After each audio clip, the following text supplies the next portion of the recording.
जी जी, कार्यक्रम का हम समारंभ करते हैं। यह थोड़ा सा व्यतिक्रम है, इसलिए संख्या बल हमारा कम आ पाया है। हम 5 बजे प्रायः 2.5 वर्षों से लोक पहल, जो पूज्य योगी आदित्यनाथ जी के नीतियों के प्रचार प्रसार के लिए कार्य करता है, और यह राष्ट्रीय स्वयंसेवक संघ के स्वयंसेवकों का एक सामाजिक हस्तक्षेप है। हमारा मुख्य उद्देश्य सांस्कृतिक राष्ट्रवाद को जन जन तक पहुंचाना है, सनातन की संस्कृति और उसके सभ्यता के मर्म को उसके वर्तमान संदर्भ और परिप्रेक्ष्य में व्याख्यायित करना है, और उसे जनता तक पहुंचाना हमारा श्रेय प्रेय और पाथेय है। लोक पहल के पंच महान विचार हैं या वैचारिकी है, या पंच महाभूत के सिद्धांत पर यह लोक पहल अपना कार्य करता है। पहले हैं ब्रह्मलीन महंत पूज्य अवैद्यनाथ जी, राम मंदिर आंदोलन के सबसे बड़े प्रणेता रहे हैं, उसके अगुआ रहे हैं। ऐसे ब्रह्मलीन महंत जी हमारे, पूज्य ब्रह्मलीन महंत अवैद्यनाथ जी हमारे वैचारिक अधिष्ठान हैं। इसी के साथ राम मंदिर आंदोलन के प्रखर प्रणेता पूज्य अशोक जी सिंघल, इसी प्रकार राष्ट्रीय स्वयंसेवक संघ के चतुर्थ सर्ग संघ चालक, सरसंघ चालक प्रोफेसर राजेंद्र सिंह रज्जू भैया, जिनका उप आख्यान है रज्जू भैया के नाम से हम जानते हैं।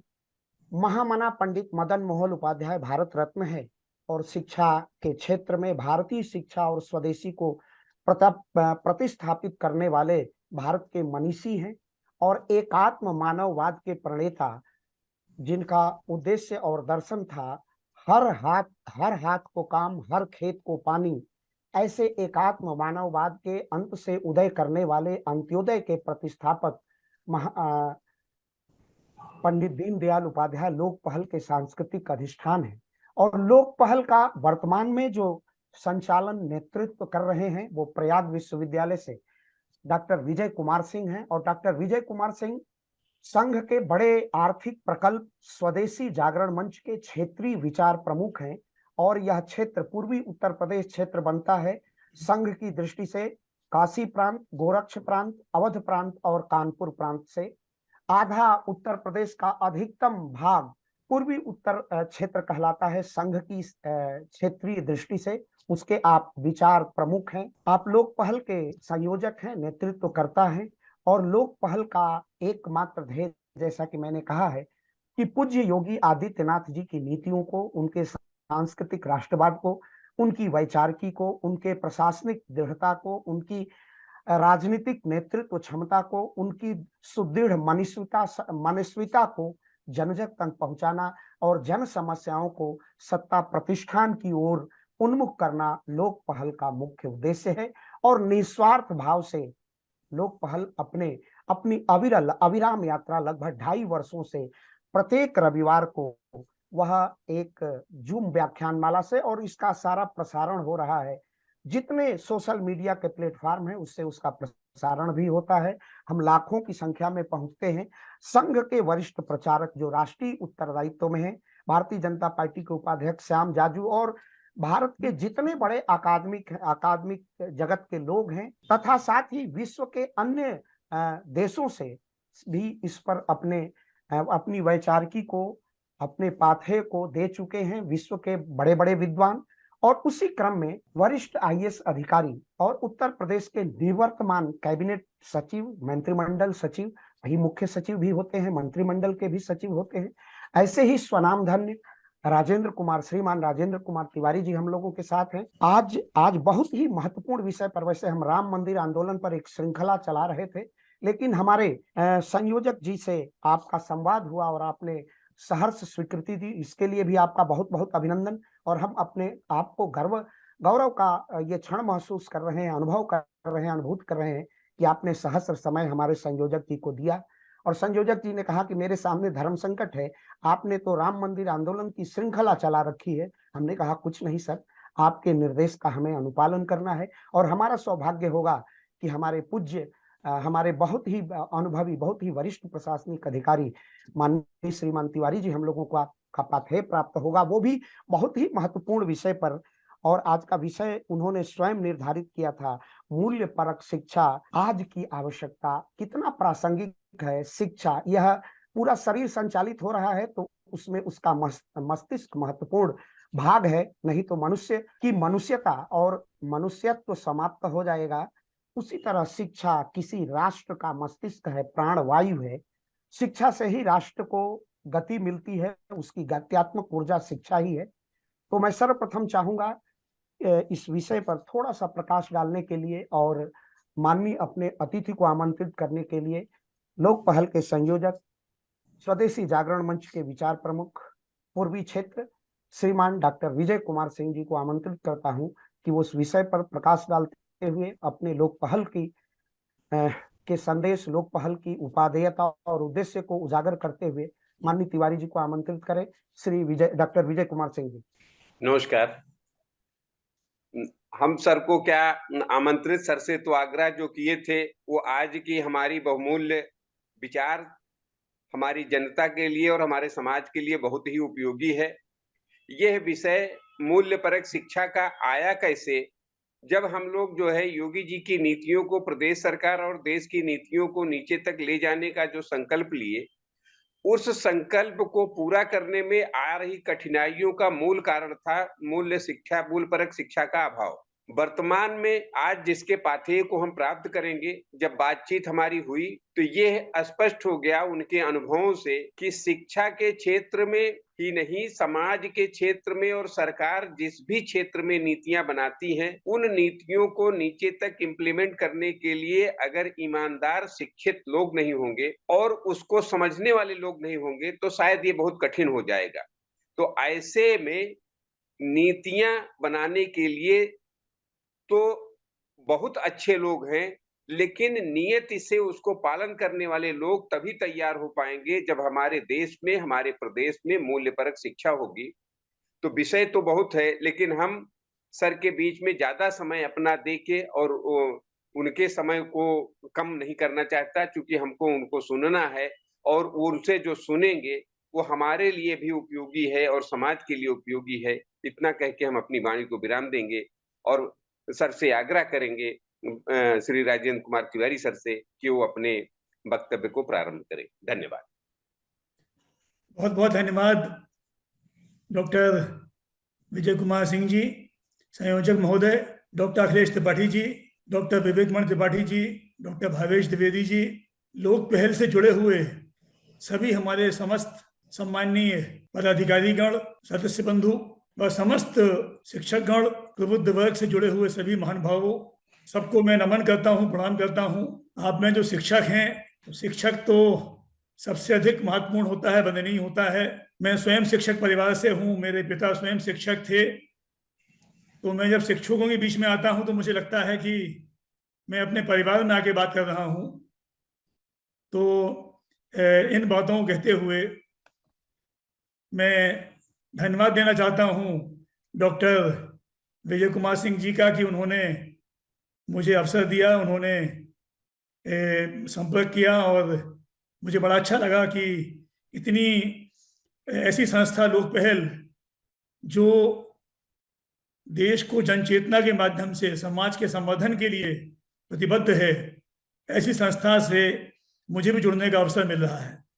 मैं इसके लिए पूरी संस्था का और आप सभी का हृदय से धन्यवाद देना चाहता हूँ।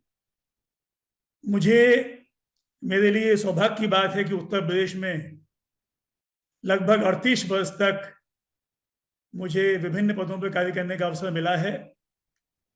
यहाँ दो बात मैं कहना चाहता हूँ। एक तो आदरणीय प्रदेश के गौरव हमारे माननीय मुख्यमंत्री जी श्री योगी आदित्यनाथ जी के सानिध्य में भी, उनके मुख्यमंत्री के रूप में तो 2017 से लगभग 6 वर्ष मुझे उनके अधीन कार्य करने का अवसर मिला है।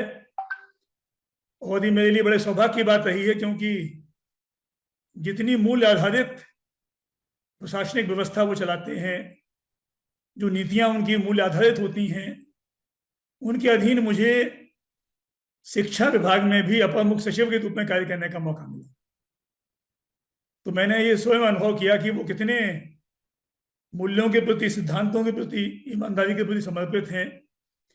और उससे पूरे प्रदेश में सभी को एक प्रेरणा मिलती है कि किस प्रकार से हम मूल्य आधारित शिक्षा तो करें ही, मूल्य आधारित जितने भी हमारे कर्तव्य हों उन्हें हम करें।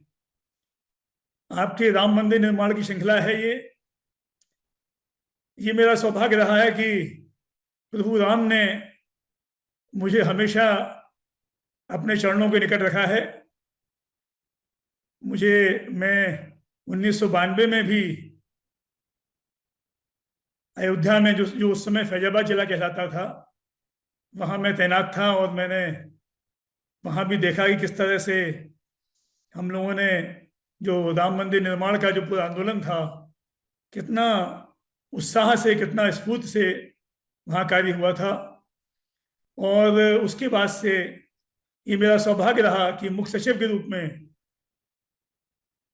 जब मैं कार्यरत था, उस समय ये अयोध्या मसले का जो माननीय सर्वोच्च न्यायालय में मामला चल रहा था, उसका निर्णय भी मेरे सामने हुआ। और इसके बाद श्री राम मंदिर के निर्माण का जो शिलान्यास कार्यक्रम हुआ, जो आदरणीय प्रधानमंत्री जी के कार्यक्रमों से हुआ, वो भी मेरे मुख्य सचिव पद के कार्यकाल के दौरान हुआ। तो ये मैं अपने आप को बड़ा भाग्यशाली मानता हूँ कि प्रभु राम ने मुझे हमेशा अपने निकट रखा है, अपने चरणों की सेवा करने का मौका दिया है। शिक्षा के बारे में मैं, चूंकि समय आधा पौन घंटे का है, तो मैं शिक्षा के बारे में बहुत ज़्यादा नहीं कहना चाहता हूँ। आप सभी स्वयं विद्वान व्यक्ति हैं, आपको शिक्षा के बारे में कुछ बताना सूरज को दिया दिखाने के समान है। लेकिन जब हम मूल्य आधारित शिक्षा की बात करते हैं तो शिक्षा में मूल्य तभी आएंगे जब शिक्षा की धारणा हमारे मन में स्पष्ट होगी, शिक्षा के उद्देश्य स्पष्ट होंगे और ये स्पष्ट होगा कि आखिर हमारी जो समस्याएं शिक्षा से जुड़ी हुई हैं, वो समस्याएं अभी भी विभिन्न रूपों में समय समय पर क्यों प्रदर्शित होती रहती हैं। मैं मानता हूं कि शिक्षा के मुख्य रूप से 3 लक्ष्य होते हैं। एक लक्ष्य होता है स्वावलंबन का, हम स्वावलंबी बने, दूसरों की दया के पात्र ना हो। दूसरा उद्देश्य होता है कि व्यक्ति का, समस्त मानव का एक समग्र विकास हो, उसका व्यक्तित्व निर्माण हो, ताकि उसका व्यक्तित्व ऐसा हो कि जो स्वयं का कल्याण भी करे और अपने समाज का, अपने राष्ट्र का, अपने विश्व का कल्याण भी कर सके। शिक्षा का तीसरा उद्देश्य होता है सामाजिक सद्भाव का विकास करना, समाज में एक जिम्मेदार नागरिक को बनाना और अपने मस्तिष्क में ईश्वर ने मानव जो जीवन दिया है, मानव को जो मस्तिष्क दिया है, उसमें अनंत ऊर्जा दी है। इस अनंत ऊर्जा का विस्तार हम कैसे करें, इसको कैसे पहचानें, इसको सामने कैसे लाएं, सुप्तावस्था से जागृत की ओर कैसे ले जाएं, ये भी एक शिक्षा का महत्वपूर्ण उद्देश्य होता है। लेकिन इधर पिछले ये आज़ादी के समय से ही मैं देख रहा हूं कि जो अंग्रेजों ने शिक्षा के बारे में हमारी नींव को खराब किया, मैं ये नहीं कहूँगा कि अंग्रेजों ने हमारी शिक्षा की नींव रखी। नींव तो हमारी सनातन धर्म में सहस्त्र वर्षों पूर्व हमारे गुरुकुलों में स्थापित थी, लेकिन उस नींव को, उस जो मजबूत प्रभावशाली मजबूत नींव पर जो टिकी हुई हमारी शिक्षा व्यवस्था थी, उसको जिस तरह से अंग्रेजों ने दूषित किया, कमजोर किया, उससे शिक्षा की परिभाषा ही जैसे बदल गई, इसकी धारणा ही बदल गई। शिक्षा को लोग ये देखने लगे कि ये तो एक रोजगार का माध्यम है, उदर पूर्णा का माध्यम है, अपने पैरों पर खड़ा होने के लिए, रोजी रोटी कमाने के लिए शिक्षा चाहिए। लेकिन हम कहीं ये भूल गए कि केवल शिक्षा का अपने आप में महत्व नहीं होगा अगर साथ में हम विद्या भी ना जोड़ें इससे। और जब मैं विद्या की बात करता हूं तो इसमें सुसंस्कारिता का समावेश होना आवश्यक है। जीवन के क्या उद्देश्य हैं, हम जीवन में क्या करना चाहते हैं, हम स्वयं क्या हैं, जब तक इसके बारे में हम नहीं जानेंगे, हम इसको ये विद्या को अपने आत्मसात नहीं करेंगे, तब तक हमारे लिए शिक्षा की उपयोगिता नहीं हो सकती है। अनगढ़ व्यक्ति को सुगढ़ता की ओर ले जाना और जीवन जीने की कला क्या है, इसकी पहचान होना, ये विद्या का स्वरूप है, ये विद्या का रूप है। और बिना विद्या को अंगीकृत किए मात्र शिक्षा के आधार पर हम आगे नहीं बढ़ सकते हैं। शिक्षा की समस्याओं से आप सभी वाकिफ हैं, चाहे छात्रों में अपात्र छात्र की उपलब्धता, उनकी अपात्रता, उनमें विनम्रता ना होना, अनुशासनहीनता। शिक्षा व्यवस्था में अध्यापक की भूमिका सबसे अधिक महत्वपूर्ण होती है, लेकिन ये देखने में आता है, आप भी सहमत होंगे, कि कभी कभी हमें ऐसा लगता है कि जो गरिमा, जो उत्तरदायित्व की भावना, जो ज्ञान पिपासा, जो सीखने में रुचि एक होनी चाहिए, वो सभी शिक्षकों में परिलक्षित नहीं होती है। कई जगह ये भी भाव आता है कि हम सर्वज्ञ हैं। मुझे तो लगता है कि शायद महर्षि व्यास भी अपने आप को सर्वज्ञ नहीं कहते होंगे। सर्वज्ञ तो स्वयं ईश्वर सर्वज्ञ हो सकते हैं, ईश्वर के अलावा तो कोई सर्वज्ञ है ही नहीं। लेकिन अगर हम ये मान लें कि हमें सब कुछ आता है, हमें सीखने की आवश्यकता नहीं है, तो मैं समझता हूँ वही पल हमारे विकास के रोकने का पल हो जाता है। एक शिक्षा में जो ध्येयहीनता है, हम क्यों शिक्षित होना चाहते हैं, हम कोई विषय का पाठ्यक्रम क्यों लेते हैं, हम कोई डिग्री क्यों प्राप्त करना चाहते हैं, किसी विद्यालय या विश्वविद्यालय में क्यों प्रवेश लेना चाहते हैं, इसके बारे में अधिकांश छात्र तो अनभिज्ञ हैं ही। शायद बहुत सारे अध्यापक भी इससे अनभिज्ञ हों कि हमारी वास्तविक इसकी आवश्यकता क्या है। और इसका कारण कहीं ना कहीं जो मानवीय मूल्य हैं, उससे हमारी शिक्षा को अलग होना उसका एक कारण हो सकता है। मानव जीवन अमूल्य तो है ही, इसमें ईश्वर ने इसे विशेष गुणों से संपन्न किया है। स्वामी विवेकानंद जी कहते थे कि मनुष्य की अंतर्निहित पूर्णता को अभिव्यक्ति प्रदान करने वाली प्रक्रिया का नाम शिक्षा है। तो हमारे यहाँ जो हमारे अंदर हमारी जो आत्मा है, उसमें पूर्णता लाने के लिए हमें शिक्षा की आवश्यकता होती है। जैसे मैंने पहले बताया, अंग्रेजों ने तो केवल अपने राजकाज को करने के लिए सस्ते मूल्य पर उन्हें देशी क्लर्क चाहिए थे, बाबू चाहिए थे,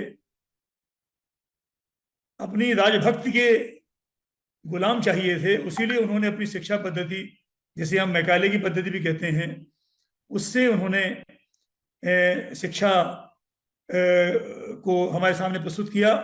और जो हमारी नैतिकता थी, जो गुरुकुलों में हमारी परिलक्षित होती थी, उससे हमें अलग कर दिया। नैतिक शिक्षा आज़ादी के बाद भी कई दशकों तक हमारे पाठ्यक्रमों का हिस्सा नहीं रही।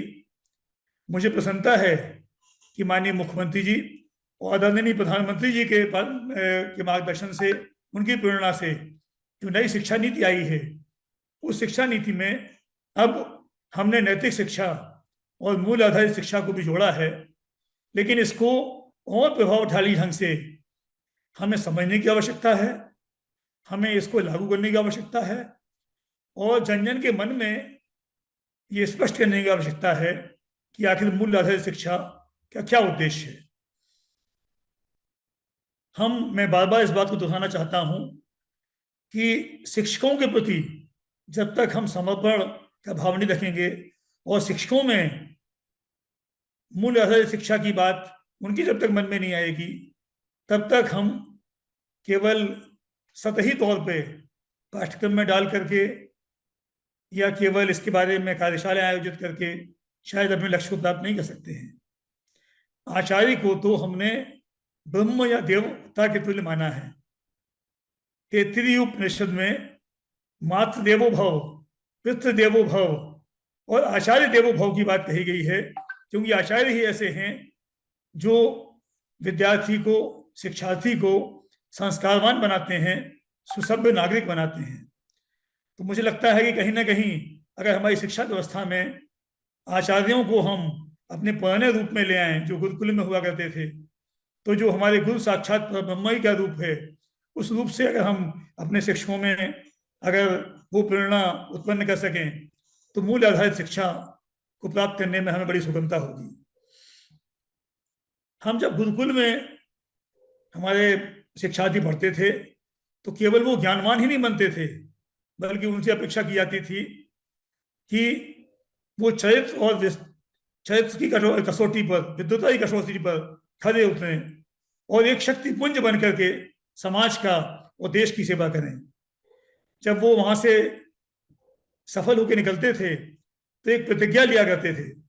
उनकी प्रतिज्ञा होती थी, मैं पृथ्वी पुत्र हूं, भूमि मेरी माता है, मेरा जीवन मातृभूमि की सेवा में अर्पित रहेगा, मैं लोक कल्याण के लिए सदैव उपलब्ध रहूंगा, मैं अपने ज्ञान से राष्ट्र को जीवंत और जागृत रखूंगा।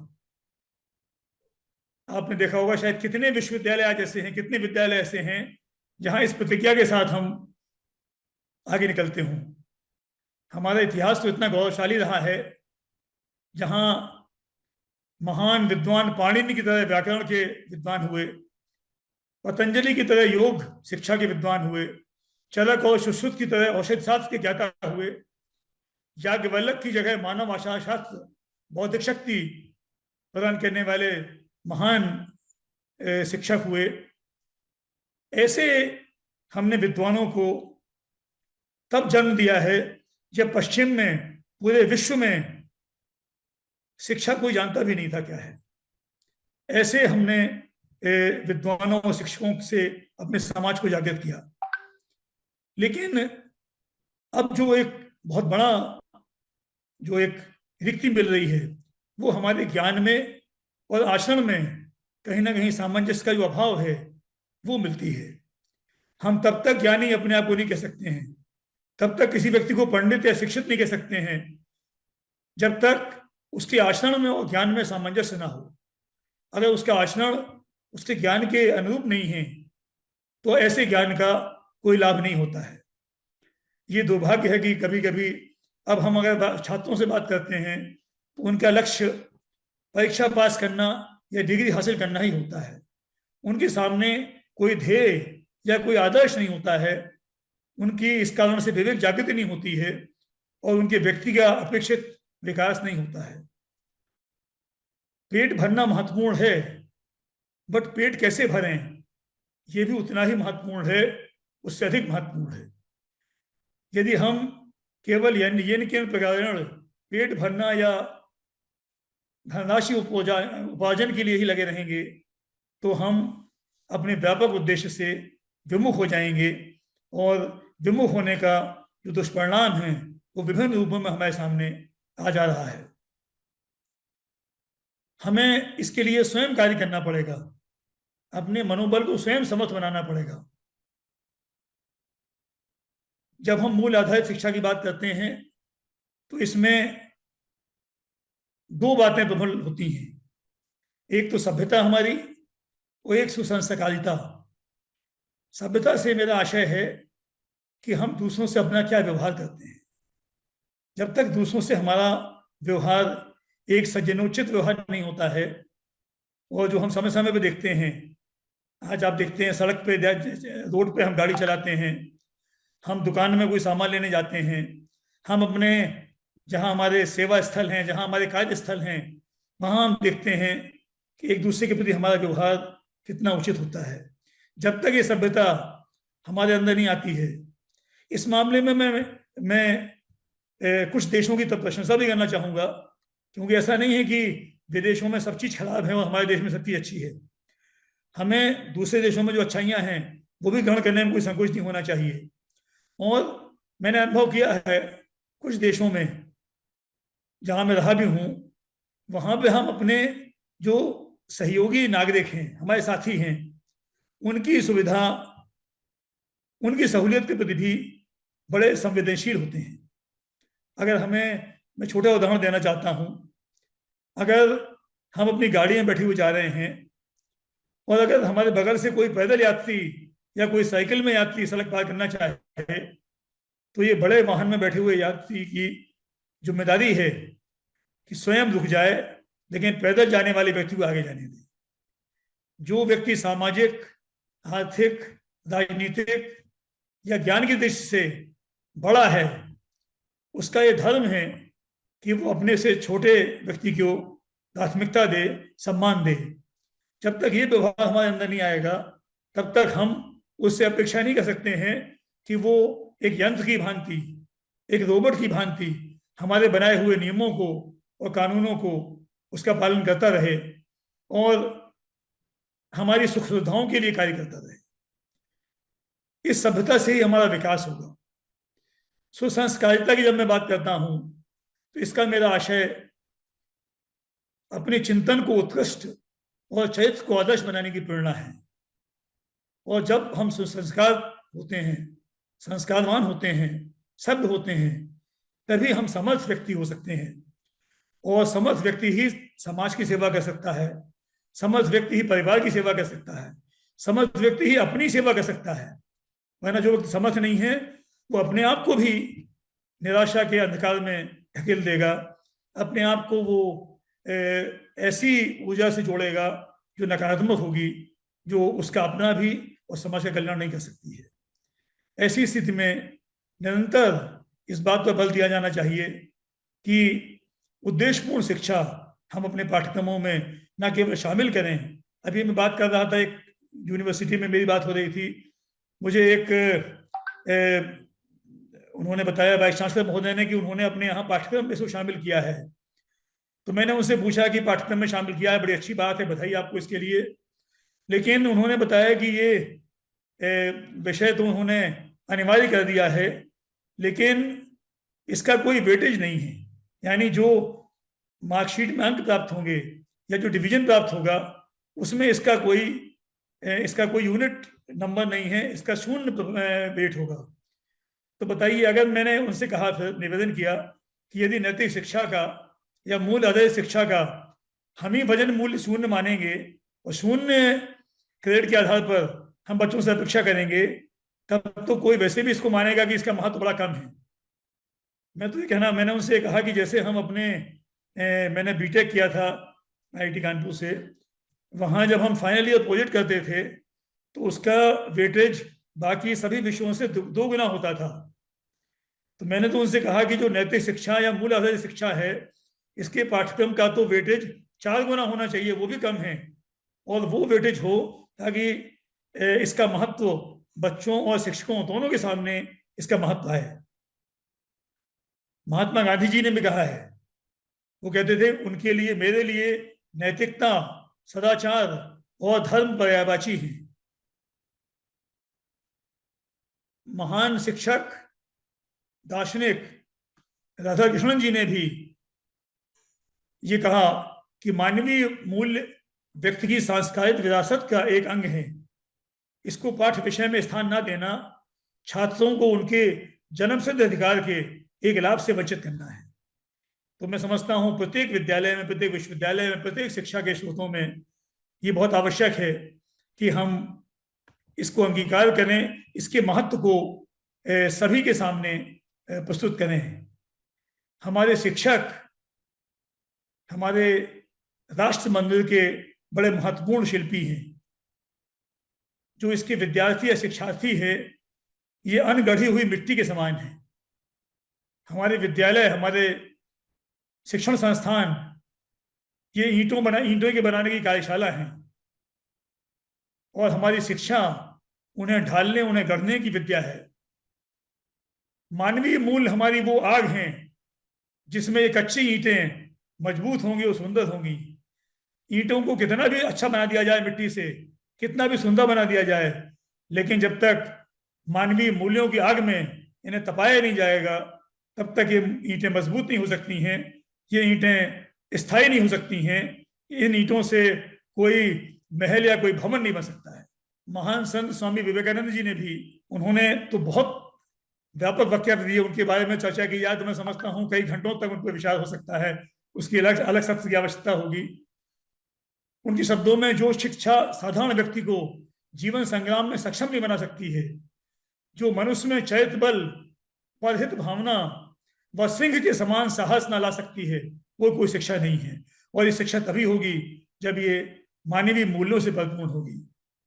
जहां तक कमाई की बात है, पैसा कमाने की बात है, रोजगार की बात है, ये तो आपने देखा होगा कि बिना पढ़े लिखे व्यक्ति भी कई बार पढ़े लिखे व्यक्तियों से बेहतर कमाई कर लेते हैं।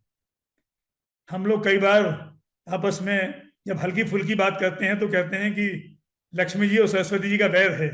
वैसे वैर ऐसा कुछ नहीं है, लेकिन ये कहने के लिए कई बार कहते हैं। इसका आशय कई बार ये होता है कि जो व्यक्ति शिक्षा के क्षेत्र में बहुत आगे होता है, उसका ध्यान धन कमाने के ऊपर इतना नहीं होता है, वो ध्यान को सर्वोपरि नहीं मानता है। तो अगर हमारा उद्देश्य केवल धन कमाना होता तो हमें शिक्षा की आवश्यकता ही नहीं थी, हमें डिग्री की आवश्यकता ही नहीं थी। हम तो, मैं नाम नहीं लेना चाहता हूं, लेकिन बहुत सारे व्यक्ति, आपको शायद जानकारी नहीं होगी, स्वयं सम्राट अकबर अशिक्षित थे। बहुत सारे ऐसे व्यक्तियों में मैं नाम ले सकता हूं। बड़े महान व्यक्ति भी हुए हैं जो अनपढ़ थे, और ऐसे अनपढ़ व्यक्ति आज भी समाज में बहुत हैं जिन्होंने बहुत धनोपार्जन किया है, जो करोड़पति अरबपति हैं।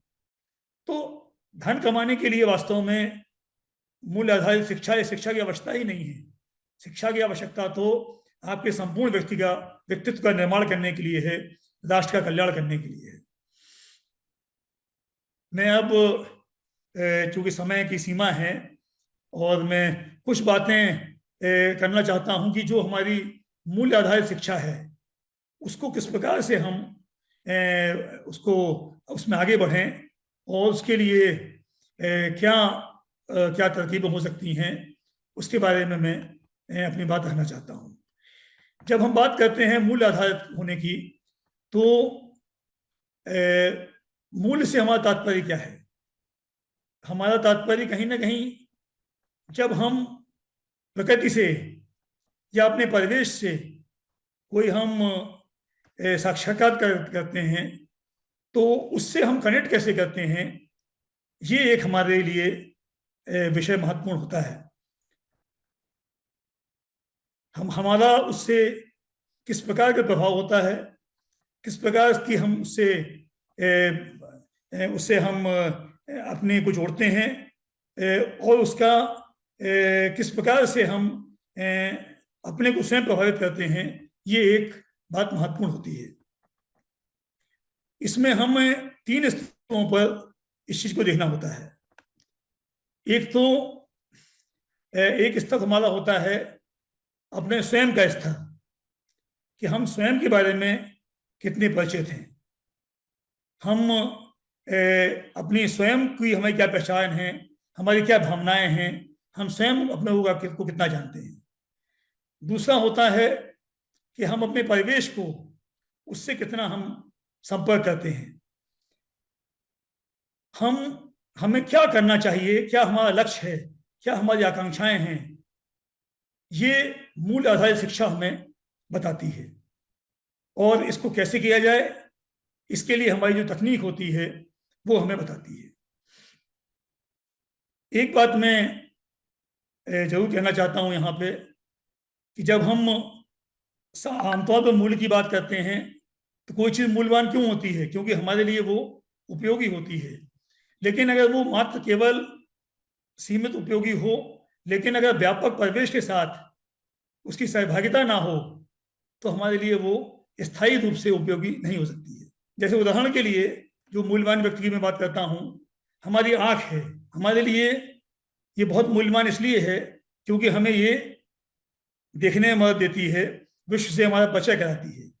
इसी प्रकार जो मानवीय वो मूल्य होते हैं, मानवीय मूल्य हमारे व्यापक अस्तित्व को, हमारे जो हमारा मैं है, उसको हमारी प्रकृति के साथ, हमारे परिवेश के साथ प्राकृतिक सहभागिता करने की व्यवस्था करते हैं। और जब ये प्राकृतिक सहभागिता होती है तो हमें स्थायी आनंद की प्राप्ति होती है। आखिर हमारे जीवन का उद्देश्य क्या है? हमारे जीवन का, मानव जीवन का उद्देश्य है परिपूर्णता को प्राप्त करें, हम अंतर संतुष्टि को प्राप्त करें, और एक चिर आनंदमय जीवन, जिसे ब्लिसफुल लाइफ कहते हैं, उसको हम जिए। और ये तभी संभव है जब सभी स्तरों पर हम सामंजस्य के साथ रहें, ये सामंजस्य व्यक्ति के साथ हो, ये सामंजस्य समाज के साथ हो, ये सामंजस्य प्रकृति के साथ हो, पूरे विश्व के साथ हो और संपूर्ण ब्रह्मांड के साथ हो। जब तक ये हमारा समन्वय और सामंजस्य इनके साथ नहीं होगा तो हम मानव मूल्यों से ना अपने आप को जोड़ पाएंगे, ना ही अपनी मूल्य आधारित शिक्षा को जोड़ पाएंगे। हमने देखा है पिछले सदी में कि केवल विज्ञान या तकनीक की जानकारी होना, परंतु यदि बिना किसी उद्देश्य के हो तो ये हमारे लिए विनाशकारी हो सकती है। हमने देखा पिछली शताब्दी में परमाणु शक्ति का आविष्कार हुआ और परमाणु शक्ति, नाभिकीय शक्ति से हिरोशिमा में, जापान में कितनी तबाही हुई। मैं जब विद्यार्थी था उस समय पढ़ा करता था कि पश्चिमी शक्तियों ने, कई देशों ने इतने परमाणु हथियार बना लिए हैं कि संपूर्ण धरती को 6 बार नष्ट किया जा सकता है। अब तो मैं समझता हूं इसकी कोई गणना ही नहीं है। अब इतने परमाणु हथियार पूरे विश्व में मौजूद हैं कि कभी अगर कोई दुर्घटना भी हो गई तो हमारा अस्तित्व ही समाप्त हो जाएगा। तो ये स्थिति केवल इस कारण आई क्योंकि जो हमने पाश्चात्य शिक्षा थी, या जो हमारी पूरे विश्व में शिक्षा पिछली शताब्दियों में हुई, उसमें केवल हमने विज्ञान, तकनीक और जो शिक्षा केवल हमें सुविधाएं देती है, जो भौतिक आनंद देती है, उस पर हमने ध्यान दिया। हमें दूसरों पे शक्तिशाली होने के लिए सबल बनाती है, जो दूसरों को गुलाम बनाने में हमारी मदद करती है, जो हमें एक तरह से ऊंचे नीचे के रूप में बने रहने के लिए शक्ति देती है, उस पर हमने ध्यान दिया। हमने जब मूल्यों को छोड़ दिया तो उस वजह से आज ये स्थिति है कि पूरा विश्व आज हम संकट में है।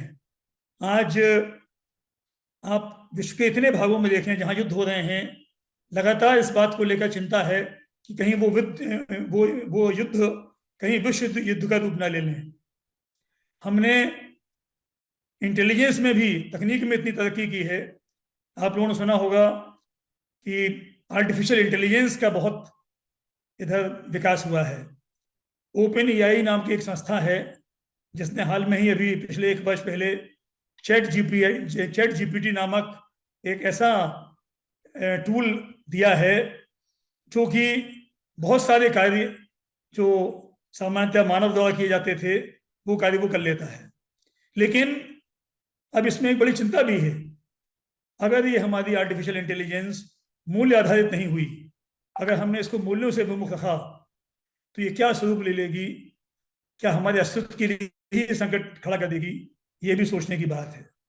अभी आप लोगों ने सुना होगा कि चैट जीपीटी की जो कंपनी है ओपन एआई, उसमें अभी उसके स्वामित्व को लेकर के, उसमें उसके मैनेजमेंट को लेके बड़ा अंतर्द्वंद हो रहा है।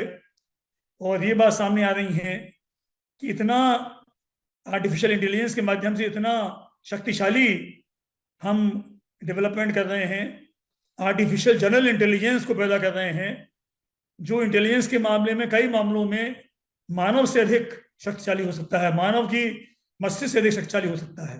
आप कल्पना करें कि यदि बिना मूल्यों के, अगर उसमें मूल्यों का समावेश नहीं हुआ और केवल वो जो ज्ञान हम पिछले शताब्दियों से देखते आ रहे हैं और जिसका अनुभव कर रहे हैं, उसी ज्ञान के आधार पर हमने मानव से अधिक कोई अगर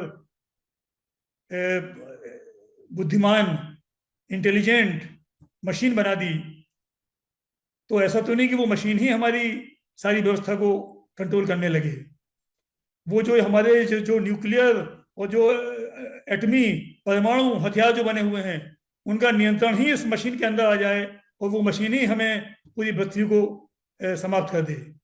तो बिना मानवीय मूल्यों के लगातार जो हमारी तकनीक और जो हमारी विज्ञान में जो होड़ हो रही है, जो दौड़ हो रही है, उसका अंत क्या होगा, कभी कभी इसकी कल्पना करने में भी भय लगता है। कहीं वही हाल ना हो जो हाल में बाद में स्वयं प्रभु को जन्म लेना पड़े, जैसे कि त्रेता युग में रावण इतना महान विद्वान था, रावण को सारी तकनीक रावण के पास थी, एक से एक हथियार उसके पास थे, लेकिन उसको समाप्त करने के लिए स्वयं प्रभु को जन्म लेना पड़ा। तो ये तो प्रभु ने कहा ही है कि यदा यदा ही धर्मस्य ग्लानिर्भवति भारत। लेकिन ऐसी नौबत हम क्यों आने दें, इसके बारे में हमें सोचना पड़ेगा। कोरोना वायरस के बारे में भी, कोरोना से हम सब पीड़ित रहे हैं। 3 साल पहले 2020 से बड़ा हमने संघर्ष किया इसमें। उसके बारे में भी कहा जाता है कि इसकी शुरुआत तो विज्ञान की होड़ से और किसी तरह से इसका एक बिना मूल्यों के आधारित जो विज्ञान और शिक्षा का विकास हुआ, चाहे वो चाइना में, चीन में हुआ हो, चाहे और किसी देश में हुआ हो, उसका ही दुष्परिणाम था कि कोरोना जो है वायरस भी हमारे सामने पैदा हुआ। अभी भी समाचार आते रहते हैं कि कोई और दूसरा वायरस भी आ सकता है। अगर हमने मूल्यों से शिक्षा को नहीं जोड़ा तो हमें इन त्रासदियों का सामना करना पड़ेगा। जैसे मैंने बताया कि क्या हम कार्य करें और कैसे करें, यह अत्यंत महत्वपूर्ण है। अगर हम रेलवे स्टेशन पे जाते हैं, अगर कोई व्यक्ति जाए और ये बात कहे वहाँ टिकट की खिड़की पे या ऑनलाइन बुक करने में भी कि मुझे भाई बड़ी तेज ट्रेन में बैठना है, मुझे ऐसी ट्रेन में बैठना है जिसकी रफ्तार 150 किलोमीटर प्रति घंटे हो, 200 किलोमीटर प्रति घंटे हो। कोई ये कहे कि मुझे ऐसी ट्रेन में बैठना है जिसमें मुझे बिल्कुल 5 सितारा होटल की तरह सुविधाएं हों, या कोई कहे मुझे ऐसी ट्रेन में बैठना है जहां मुझे ये पता ही ना चले कि मैं ट्रेन में बैठा हूं, मुझे लगे मैं घर ही में बैठा हूं। लेकिन वो ये विषय ना बताए कि मुझे जाना कहाँ है, मेरा लक्ष्य कहाँ है। तो क्या उसका कोई टिकट दे सकता है या कोई अपनी यात्रा में सफल हो सकता है? तो क्या उसे ऐसे संतुष्टि मिल सकती है? मैं समझता हूं इससे उसे संतुष्टि कदापि कभी नहीं मिल सकती है। उसे ये तय करना पड़ेगा कि मेरे जाने का लक्ष्य कहाँ पे है, मैं कहाँ जाऊं। जब तक ये उसे लक्ष्य नहीं मालूम होगा तब तक हम कभी अपने जीवन में अपेक्षित अपने जो हमारे अल्टीमेट उद्देश्य है, मानव जीवन के जो मूल लक्ष्य हैं, उनको प्राप्त नहीं कर सकते हैं। क्या हमारा लक्ष्य शिक्षा में ये हमें जानकारी देनी होगी, हमें विद्यार्थियों को बताना होगा, अपनी नई पीढ़ी को बताना होगा। क्या हमारे जीवन का उद्देश्य अधिकतम धन संचय ही हो? अगर अधिकतम धन संचय हमारा उद्देश्य होता है, अगर मान लिया कोई कहता है इस बात को कि मेरा उद्देश्य तो अधिकतम धन संचय करना है, तो इसके बारे में हम चर्चा करें। अगर इतना धन हो जाए, अगर मैं आप में से यहाँ जितने महानुभाव विद्वान बैठे हुए हैं, अगर मैं लक्ष्मी माता से प्रार्थना करके कहूँ कि आपको असीमित धनराशि दे दें। एक राजा था जिसने एक वरदान मांगा प्रभु से कि वो जिस चीज को स्पर्श कर दे वो सोने की हो जाए। तो वो जब पानी पीने के लिए गया तो पानी सोने का हो गया, वो भोजन करने गया तो भोजन सोने का हो गया, जब उसने अपनी पत्नी का स्पर्श किया तो पत्नी सोने की मूर्ति बन गई। कुछ पलों के बाद, कुछ मिनटों के बाद उसे आभास हुआ कि उसके साथ चारों तरफ तो सोने की पत्थर नुमा ही आकृतियां उपलब्ध हैं। अब उस सोने का वो करे क्या? यही बात हमें अपनी पीढ़ी को बताने की आवश्यकता है कि धन भी ऐसा ही है। मैंने कई बार चिंतन किया कि अगर कोई मुझे 10 करोड़ 20 करोड़ रुपए दे दे तो मैं करूंगा क्या इसका? बल्कि मुझे तो रात में नींद नहीं आएगी कि मैं 10 करोड़ रुपए रखकर करूंगा क्या। नींद की गोली खानी पड़ेगी मुझे, क्योंकि मैं उसका क्या करूंगा, यही डर रहेगा, मुझे भय रहेगा कि भाई रात में कोई चोरी जाकर ना हो जाए मेरे यहाँ, कोई मुझे ही ना मार के ले जाए उसको। तो इतनी बड़ी धनराशि अगर मिल जाए तो मैं समझता हूँ कोई व्यक्ति अपना संतुलन नहीं रख सकता है। इसलिए मुझे कभी भी लगता है कि जो व्यक्ति इतना धन रखते हैं और जो समाज के कार्यों में या मूल्य आधारित उनका उद्देश्य नहीं होता है, तो इतनी बड़ी धनराशि से वो शायद सामान्य मानव भी नहीं रह जाते होंगे। तो आपको अधिकतम धन संचय आपका उद्देश्य हो या संपन्न होना आपका उद्देश्य हो। संपन्न होने का मतलब अधिकतम धन संचय करना नहीं है। संपन्न होने का उद्देश्य आपको जो भी आपके जीवन की, जो भी शरीर की भौतिक आवश्यकताएं हैं, उसके लिए जो आवश्यक चीजें हो, अगर वो आपके पास पर्याप्त हैं तो आप संपन्न व्यक्ति हैं। तो हमारी शिक्षा का उद्देश्य संपन्नता हो सकता है, अधिकतम धन अर्जन, धन संचरण नहीं हो सकता है। इसी तरह से इंद्रियों का सुख, जिसे सेंसुअल प्लेजर कहते हैं, क्या इंद्रियों का सुख ही सर्वोत्तम है, सर्वोच्च है? क्या इंद्रियों का सुख हम अधिकतम करके जीवन में स्थायी सुख को प्राप्त कर सकते हैं? मैं एक बड़ा छोटा उदाहरण इसके लिए भी देना चाहता हूं। हम लोगों में से बहुत लोगों को मिठाई खाना पसंद है। उत्तर प्रदेश में खासतौर से लोग मिठाई के शौकीन होते हैं। जब भी किसी के घर जाइए तो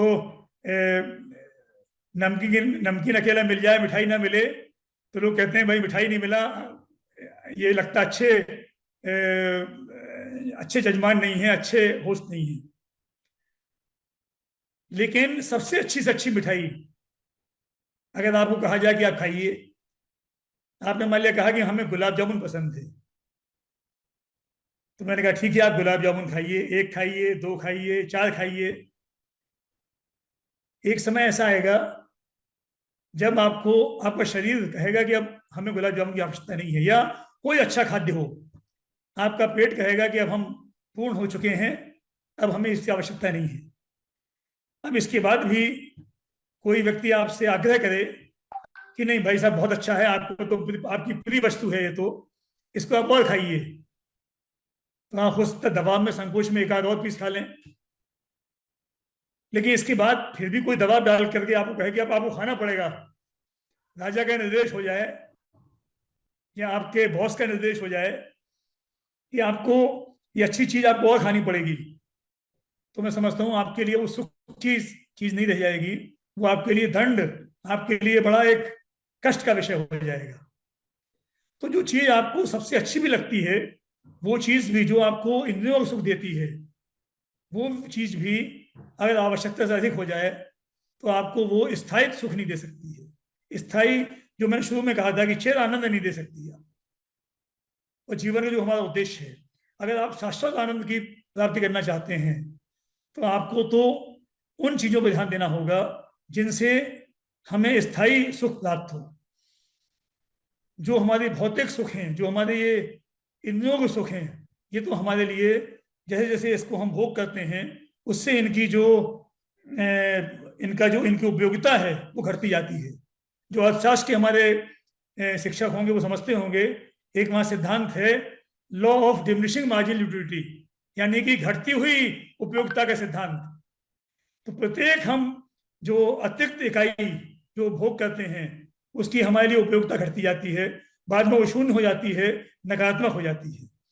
लेकिन अगर हम मूल्यों पे अपनी कार्य प्रणाली को करें, अपनी शिक्षा को करें, उसकी मान्यताओं को समझें, तो मैं समझता हूँ इससे हम स्वयं भी स्थायी रूप से सुखी हो सकते हैं और दूसरों को भी इसके लिए सुखी बना सकते हैं। आजकल दूसरों के देखा देखी, दूसरों के लक्ष्यों के प्रति भागने की भी बहुत बड़ी होड़ है। मैं देखता हूँ हमारे यहाँ जो भी, चाहे घर में बच्चे हों या कार्य करने वाले लोग हों, छोटे छोटे मजदूर भी क्यों ना हो, वो देखता है कि भाई अगर स्मार्टफोन किसी के पास है तो मुझे भी स्मार्टफोन चाहिए, और स्मार्टफोन में अगर व्हाट्सएप है तो मेरे पास भी होना चाहिए। दूसरे लोग अगर कोई बाहर की वस्तु ऐसी चाहते हैं दिखाने वाली, उस तरह के हमें कपड़े भी चाहिए। कपड़ों का ही उदाहरण ले लें आप अच्छे से अच्छा कपड़ा पहन के आते हैं, लेते हैं बच्चे कि भाई हम ये कपड़ा पहन लेंगे तो हमारे जो साथी हैं वो हमें वाहवाही करेंगे कि भाई बहुत बढ़िया, अच्छा ब्रांड का कपड़ा पहन के आए हो, बड़ा महंगा कपड़ा है ये। लेकिन अगर आप कहीं जाएं और जो कपड़ा पहन के जाएं, अगर कोई व्यक्ति कह दे कि नहीं भाई ये कपड़ा तो पुराने फैशन का हो गया है, ये तो 6 महीने पहले आया था, अब तो नया कोई दूसरा आ गया है, उसी क्षण उसका जो सुख था वो आपका समाप्त हो जाता है। तो ये बात अगर हम अपने शिक्षार्थियों को मन में डालें तो इससे निश्चित रूप से उनके मन में ये बात आएगी कि कौन सी वस्तुएं, कौन सी चीजें ऐसी हैं, कौन से विचार ऐसे हैं जो उन्हें स्थायी रूप से सुखी रख सकते हैं। वर्तमान में निरंतर हम प्रकृति के साथ सामंजस्य बना के नहीं चल रहे हैं। प्रकृति के साथ सामंजस्य न बनाए कारण से प्रदूषण की चाहे समस्या हो, चाहे संसाधनों के छीन होने की समस्या हो, इससे लगातार हम परेशान हैं। दिल्ली हमारी देश की राजधानी है। आप लोगों ने समाचार पत्रों में या आपने देखा होगा, मैं स्वयं यहाँ नोएडा में हूँ, AQI इंडेक्स यहाँ पे 450-500 हो जा रहा है। क्या कारण है इसका? हमारी शिक्षा में क्या हमने कभी बच्चों के साथ, अपने शिक्षार्थियों के साथ इस पर विचार किया? वो केवल दिल्ली में ही समस्या नहीं है। मैं समझता हूँ लखनऊ, प्रयागराज थोड़े बेहतर होंगे, लेकिन वो भी आदर्श स्थिति में नहीं होंगे। वहाँ भी प्रदूषण की समस्या अपने स्थान पर होगी। वहाँ हो सकता है AQI 400-450 ना हो सकता 200 हो, 250 हो। तो ये प्रदूषण क्यों है?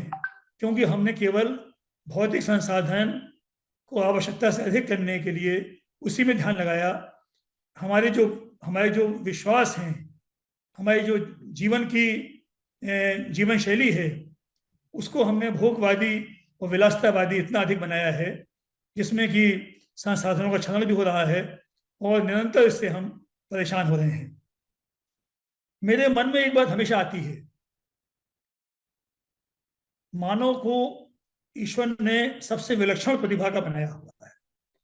हम अपने आप को सबसे अधिक बुद्धिमान, ज्ञानवान कहते हैं और हैं भी। लेकिन मैं एक बार सोच रहा था कि विश्व में जितनी समस्याएं हैं, वो समस्याओं की जननी कौन है? वो समस्याएं पैदा किसने की हैं? प्रदेश में, ये विश्व में करोड़ों प्रजातियां हैं, करोड़ों अरबों जीव जंतु हैं। मुझे लगता है, मैंने जब इस पर चिंतन किया तो मुझे लगता है कि मानव ही ऐसा है जिसने समस्याएं पैदा की हैं। जीव जंतुओं ने आज तक समस्याएं कोई पैदा नहीं की, क्योंकि जीव जंतु प्रकृति के साथ बड़ा सामंजस्य बना के रहते हैं। भले ही उनकी मृत्यु हो जाए, लेकिन प्रकृति का सामंजस्य नहीं टूटता है। जंगल में जितने हमारे इंसान शहरों में रहते हैं, उससे कई गुना प्राणी, जीव जंतु जंगलों में रहते हैं। आप जंगल में जाते हैं, कभी आपने जंगलों में देखा कि वहां की वायु दूषित है? कभी आपने देखा कि जंगलों में गंदगी दिखाई देती है? वहां तो कोई शौचालय भी नहीं है, वहां कोई स्नानागार भी नहीं है, वहां कोई स्वच्छता के कृत्रिम साधन भी नहीं है। लेकिन जंगल इतने पवित्र और शुद्ध क्यों रहते हैं? और जहां मानव रहता है वहीं गंदगी क्यों है? सोचने की बात है कि हमने प्रबुद्धता को अपनी स्वच्छता में, ना मन की स्वच्छता में रखा है, ना बाह्य स्वच्छता में रखा है।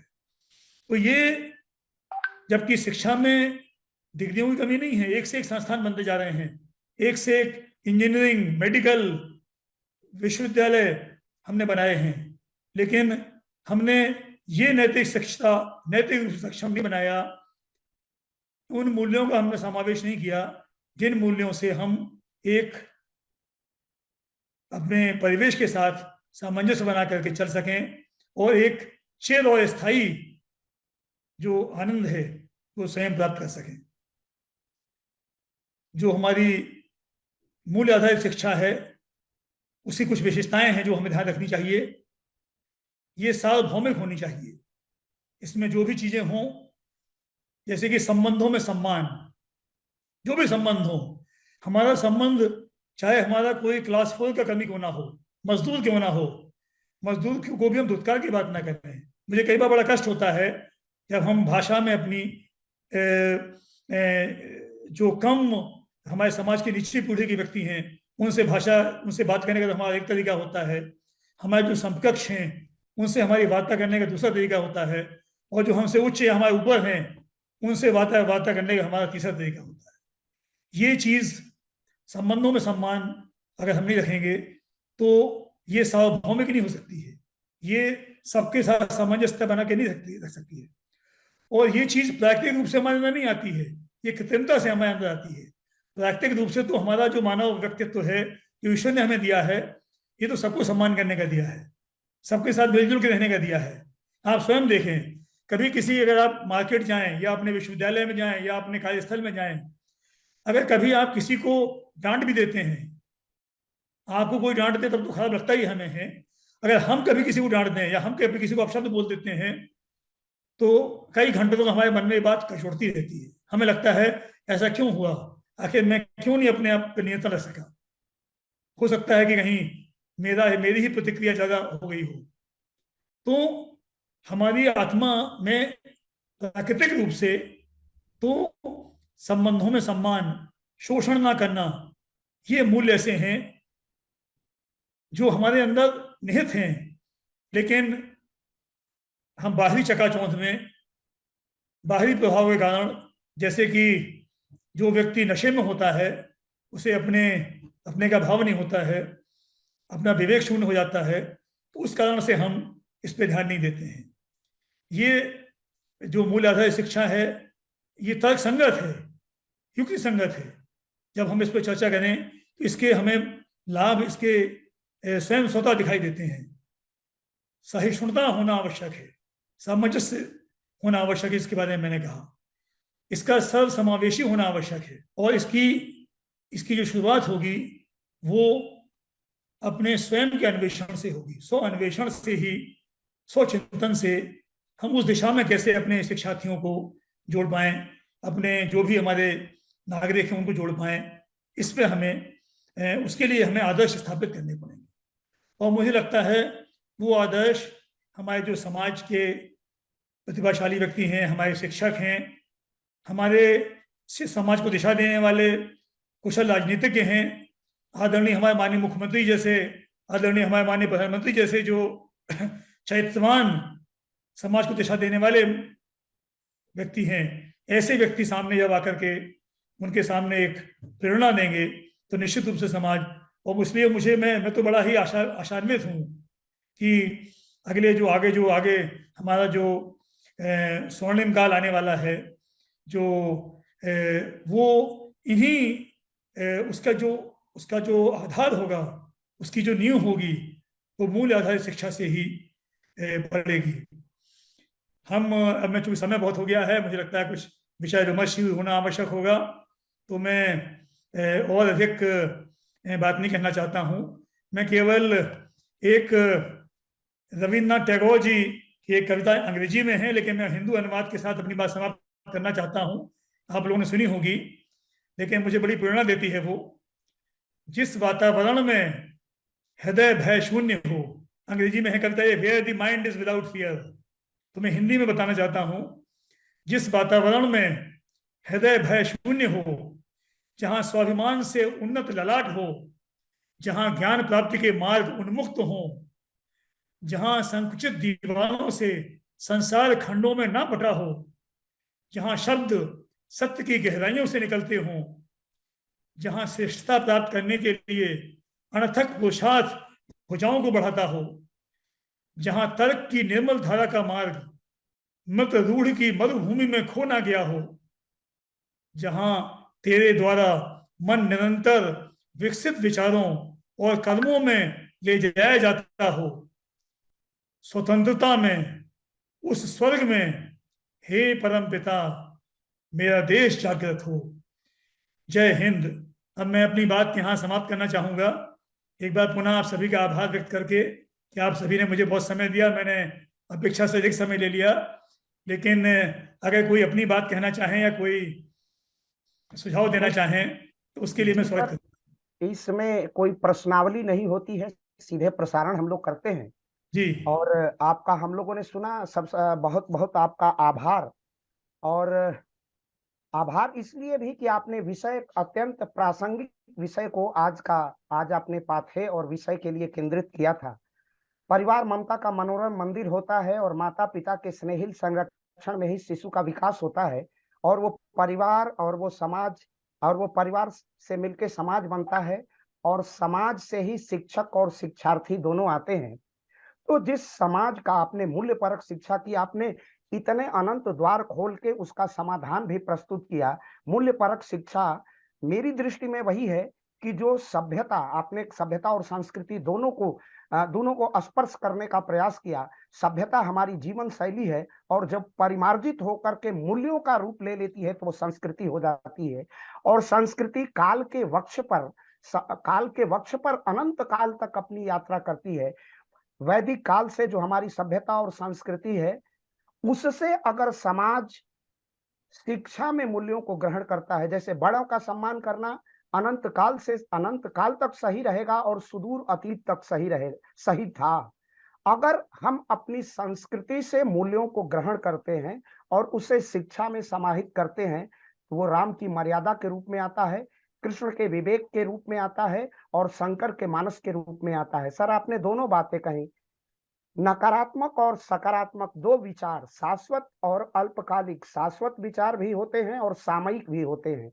शिक्षा मानव के मस्तिष्क का परिमार्जन करता है और जो राष्ट्र इस शिक्षा के माध्यम से अपने मनुष्य का परिमार्जन कर ले जाता है वह राष्ट्र समुन्नत होता है और वही राष्ट्र समन्वय की भी स्थापना करता है।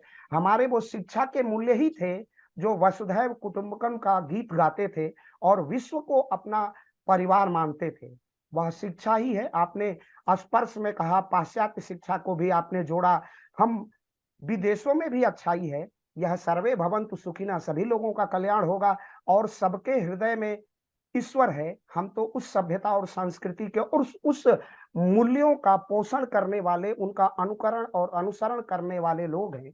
और आपने सही कहा, यह जो हम उस संस्कृति के लोग हैं जहां पर वृक्षों की भी उपासना, जहां पीपल में भी देवत्व की परिकल्पना की गई है, पाषाण में भी देवत्व की परिकल्पना की गई है। हमें इस बात का भान है कि पाषाण पर जलाभिषेक करने से हमारा वो पाषाण प्रसन्न नहीं होता है, लेकिन मेरी आत्मा प्रसन्न हो जाती है। यही मूल्य परक शिक्षा है कि हम पशु में भी देवता का भान करें। और सर, आपने इशारों में इकोलॉजी के, पर्यावरण के संरक्षण की बात की, तो नदियों को गंगा, इस देश के सबसे बड़े कम्युनिस्ट, इस देश के सबसे बड़े बौद्ध परंपरा के राहुल सांकृत्यायन ने भी कहा था।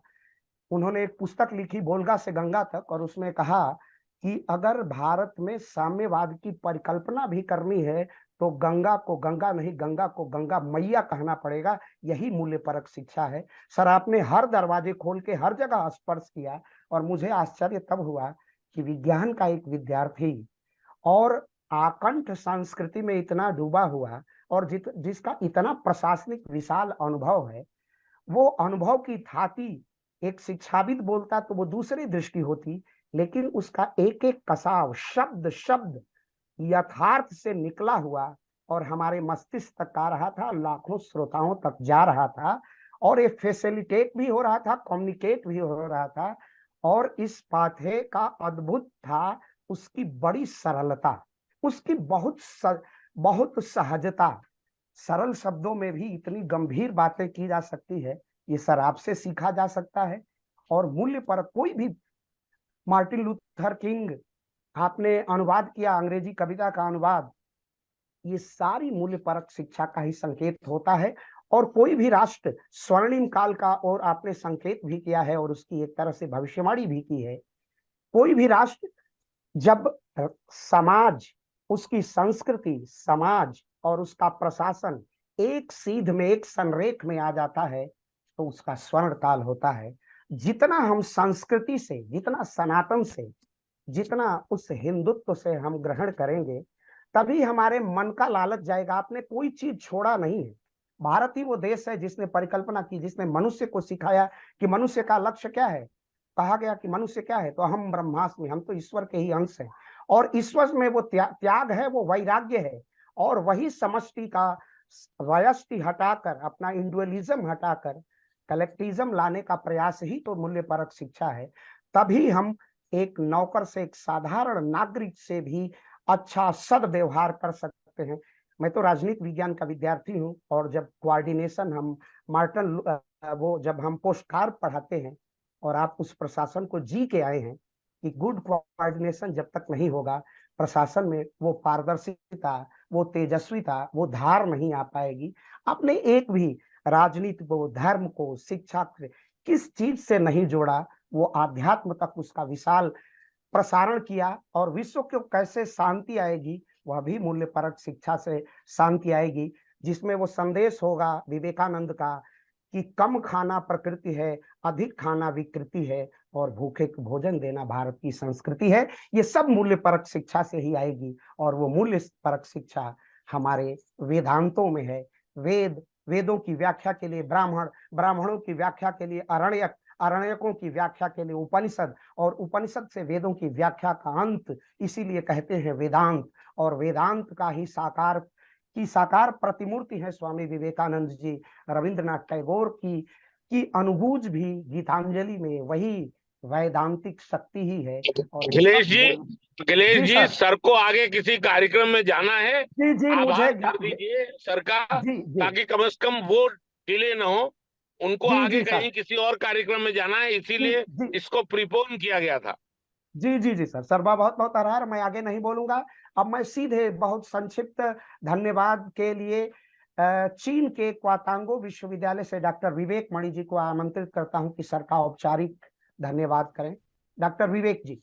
मार्गदर्शन हुआ, ज्ञानावर्धन हुआ, वह हम लोगों के लिए बहुत ही अविस्मरणीय, और मुझे लगता है कि निश्चित रूप से आपने जो सर की सफलता और इसके भी नैतिक शिक्षा नहीं रहेगा तो हम सफल होते हुए भी समाज, देश के लिए सार्थक नहीं हो पाएंगे। नैतिक शिक्षा के साथ ही हम समाज के लिए, अपने देश के लिए सार्थक हो पाएंगे। इसीलिए नैतिक शिक्षा नितांत आवश्यक है। और सर मैं यहाँ बताना चाहूंगा, पिछले दशक से अधिक से चीन में हूँ, यहाँ पर नैतिक शिक्षा अनिवार्य है, और यहाँ का नैतिक शिक्षा हमारे भारत से ही आया हुआ है, और आज हम लोग उसको भूल चुके हैं।